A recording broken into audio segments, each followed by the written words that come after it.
Now you might be asking, has London really become that expensive? So to get a nice, cheaper, more value for your money day out, we have to get on a flight to another country to have a good time and to have a pleasant day. You might ask yourself if that's actually true. Well, today I'm actually here to put it to the test. I have flown from London Stansted. I'm here in Milan and we're going to try and have a decent day. I've got another flight back tonight, so we're only here for probably around about 7-8 hours of quality time, and then I've got to fly back to the UK. And what I really want to know, and I partially know the answer to this question already, is it more value for my money to fly to another country instead of going for a day out in London? And that's what we're going to see. And I can tell you now, so far, London is surely not winning, but at the end I'll tell you my cost. We're on the shuttle. We're going to be taking the shuttle into the centre of Milan. I do have a few things I've looked at trying to do today in terms of activities, just like I would do if I was going into central London. And of course we're just going to see around Milan, see if we can get a quality day and if it can feel as good or even more enjoyable than a day out in London. So yeah, let's get a move on. Let's travel with this shuttle. We'll be getting off in the centre of Milan. Right, see you there. Right, now that we've arrived in the centre of Milan, I think we ought to make our first point of call, the typical #1 tourist trap in every city, which would be the city sightseeing bus. I think there's one coming along in the next 15 or so minutes, so we'll hop on that, have a zoom around and enjoy the delights of Milan. I'm pretty much sure if I was in London right now, it'd be a little bit nippy, a little bit overcast, you know, not so spectacular, but so far here in Milan, it's an absolute scorcher, mate. Absolute scorcher. But my goodness, look at the architecture here. Look at the absolute grandeur of this being the central station. Look at that. That is absolutely amazing. Now, if I was an architect, this would probably be a wet dream. The sculptures up the top there, absolutely fantastic. Look at all of that. That is an absolutely gorgeous building. Oh,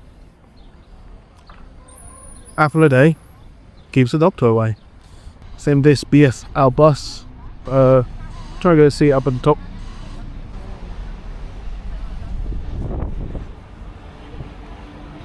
Auf der anderen Seite, das ist meine,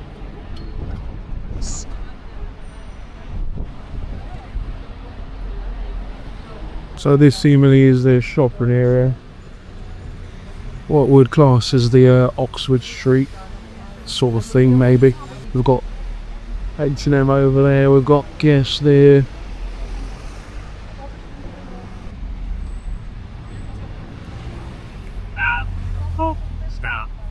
I may be a bit biased, but I don't think we, once again in London, have such grandeur, such beautiful architecture. I mean, we do have many historic buildings, you know.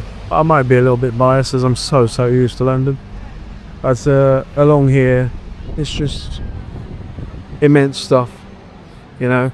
Lovely arch here, similar to the one on Pall Mall, is it? I am trying to listen on the headphones. I'm at the top of the Grand Cathedral. I'm just wanted to make sure that we stop at the rest stop. I mean, these headphones aren't the greatest, but I suppose they did the job. Tell you what, the weather's so sensational that sitting on the top of the bus when it's in the shade with the breeze, amazing. When it hits direct sunlight, oh, roasting. Found our Grand Cathedral. Right, well, we'll need to stop somewhere here, get off somewhere here, so yeah. Oh, right, better save the headphones in case we hop on that again a bit later. I did buy the 24-hour ticket, so we're good to pretty much hop on, hop off as much as we want today. I mean, we aren't here 24 hours, but we're here for at least 7, 8. So, yeah. Wonder if we'll get a ride on these trams later. Interesting looking trams. Now this, ladies and gentlemen, I can definitely say, if I was on a day out in central London, I would not be seeing anything that matches up to this. This is spectacular. Look at that.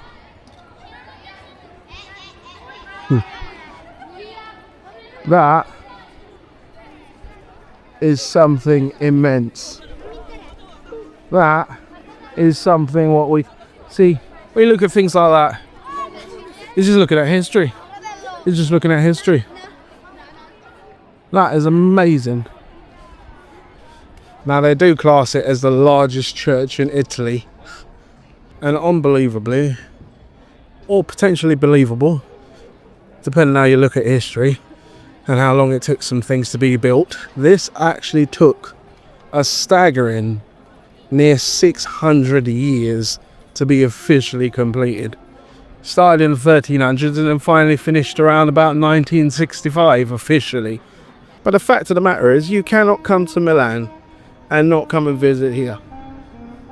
Just as much as if you was on a day out in London as a tourist and you failed to visit Big Ben, Buckingham Palace, you know, one of those staples of London. I'm not going to get into the debate of whether St. Paul's Cathedral is anywhere on par with this in terms of stature in history, but this bad boy here, woo!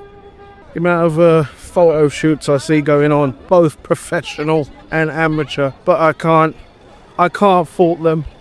Why would you not want to take an image or a picture or two in front of a stunner like that?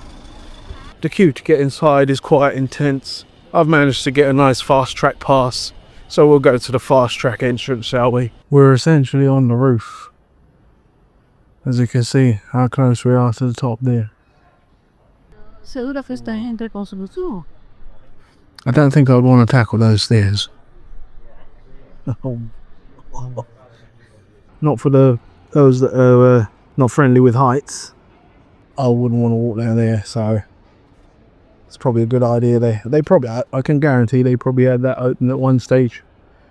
And yeah, maybe a few people decided to be idiots or something and they closed it off, but I think that's very sensible to close that off. Oh my god.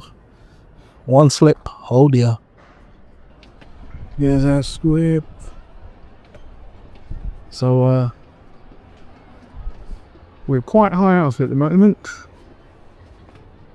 Right, we're officially on the rooftop. This is definitely a strong rooftop, I can tell you that much.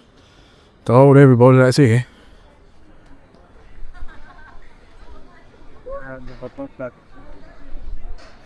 The most old buildings of the past, brittle roofs. So I'm not going to do a stamp test. No. It's a strong roof. Well, that's an incredibly interesting shaped building. Not sure what to make of that. Looks interesting. I'm going to go with the word interested for that one. Well, one thing I could say for definite, this side of the building, definitely better to sit down if you want to rest. Over that side, because of the sun, that side, roasting. Let's try to make a step downstairs. Oh, wow. Wow. My word. I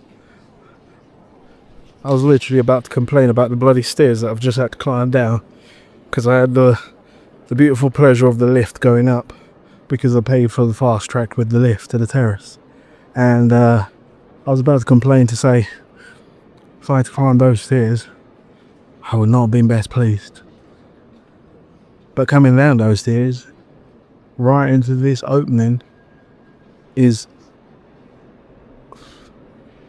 breathtaking. Absolutely breathtaking. Absolutely breathtaking.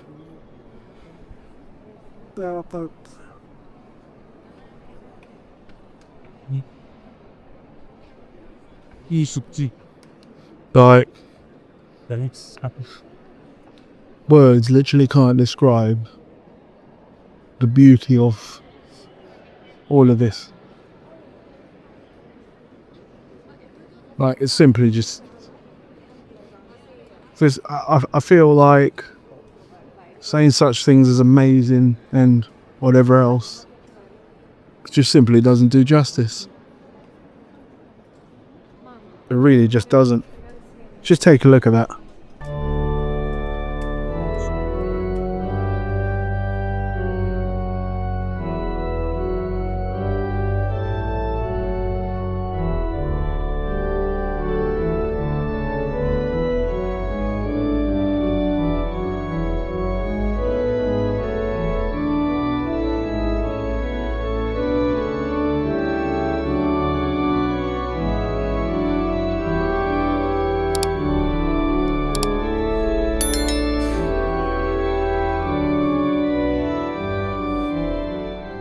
I have no words. Man, what can I say? What can I say? Get on a flight, fly over here for a day out, and make sure you come here. Guaranteed. If you're one of those from parts of society that don't really look at history as anything interesting or fascinating or anything of importance, somewhere like this would probably bore you to death, you know. But I tell you what, if you understand the context of history, if historic things fascinate you, this is right up your street.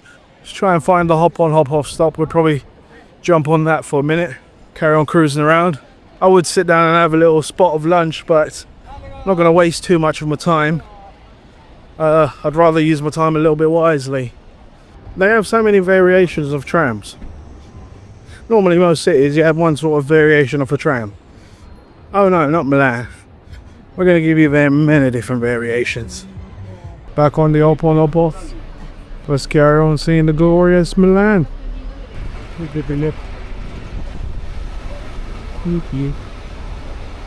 Vai, no, come è uno?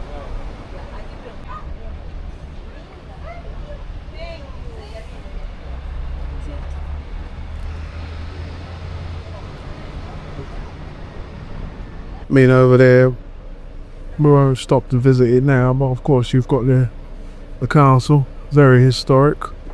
I think that's around a good 600 years old as well, thereabouts.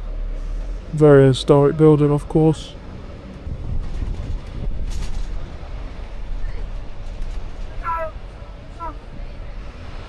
I think that bus was deciding to have a bit of a rest, so we shall use the power of our 2 feet.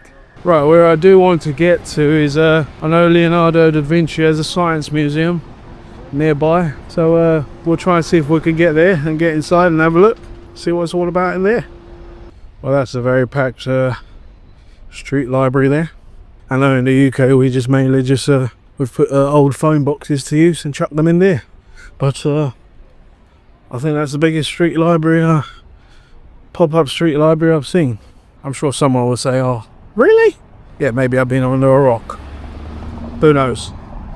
I see that chap there is cycling one of their versions of a city bike.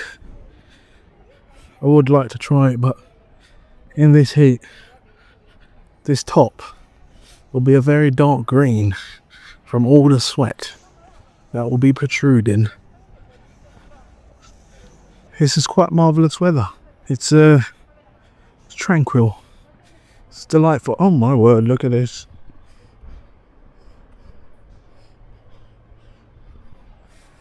Now, Citroen, let's be sensible. That's basically a go-kart with a shell.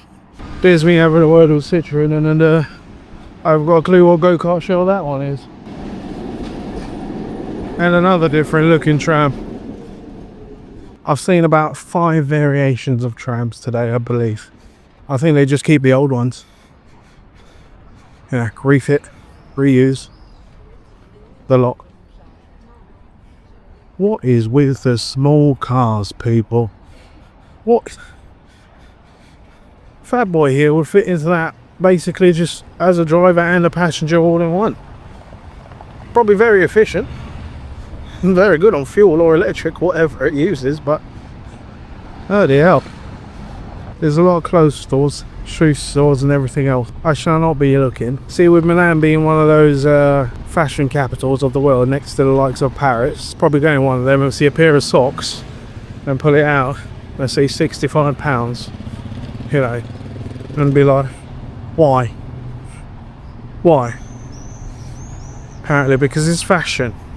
We can just put whatever price we want on it. Yeah. Just like Citroën can put whatever badge they want on this and call it a car. It's not. It's a go-kart with a shell.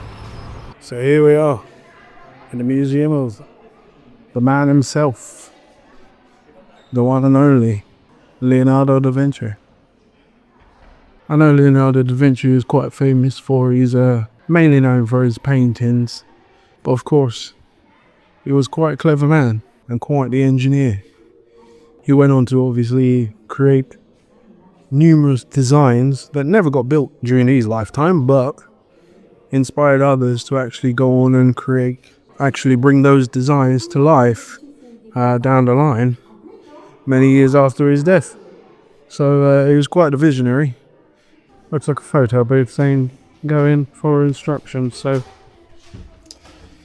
let's come in here and have a look at what the hell this is in. So is that the photo? So I've got to press that to the photo. Taking the photo, looking at I don't think we're getting much better than that. Something about the Sir Hadrian Collider. Does anyone remember? I don't know if anyone remembers or if anyone's following that. When they were first launching the CERN, and there was this panic that it was going to rip an entire hole in the planet. I don't know if anyone remembers that. But there's always panic stories in this world. Anytime there's something new that folks don't understand, there's always just a panic. I mean, I've been in quiet rooms. And then there's this room. I mean, it's just dead silent. Absolutely beautiful though.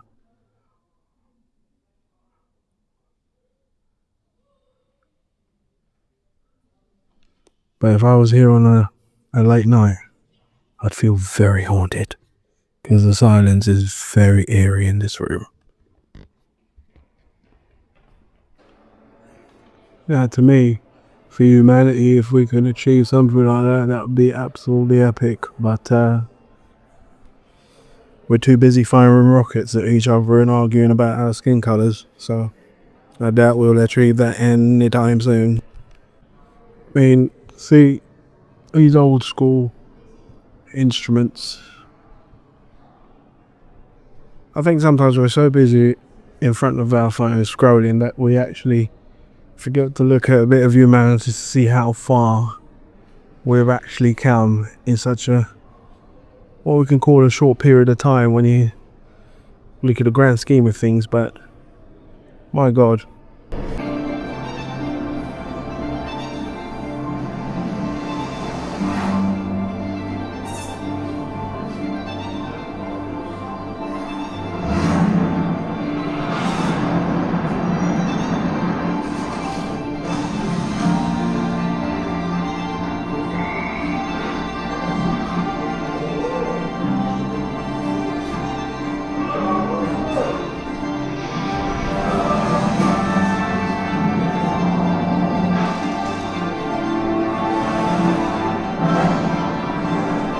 There's a nice little wander around the Leonardo da Vinci Museum of Science. I'm probably going to head back to the central station at the moment in preparation for catching the express back to the airport, because it's currently now 5 p.m. I know, it looks like it's about 1 p.m. I know, but it's currently 5 p.m. Now ideally I want to get back to the airport for about 7 p.m. the latest. The flight is the return flight is 8:35, I believe. Gate closes 8:05. Now I don't know whether to hop in one of these taxis or have a little walk. I think I'll catch one of these taxis, to be fair. because it'll probably take about 20 minutes to head back up that side of the world. Right, so I'm back at the Central, took a taxi over. Now technically I do have a ticket for another activity, but I managed to get that ticket as an open ticket, just in case I didn't get around to doing everything that I wanted to do.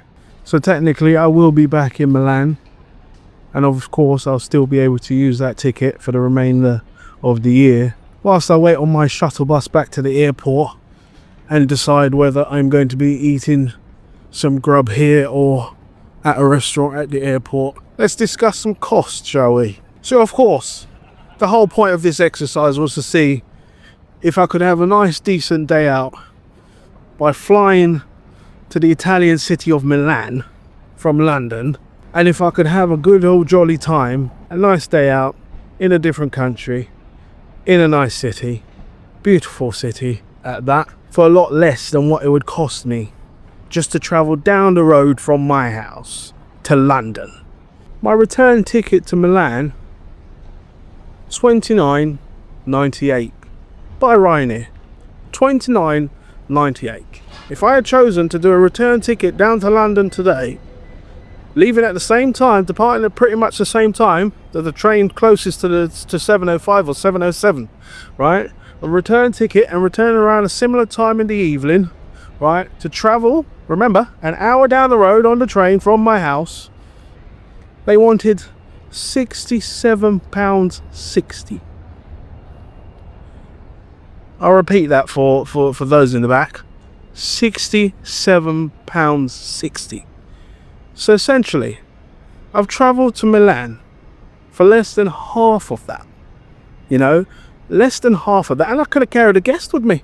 I could have even carried a guest with me, and it would have still been cheaper than me travelling down to London, right, to spend a day. Let that just sink in for a moment. Don't know about you, but I think if some of you have a day off in your calendar and you wish to travel a little bit, you might want to look into the options of having a day off in another city.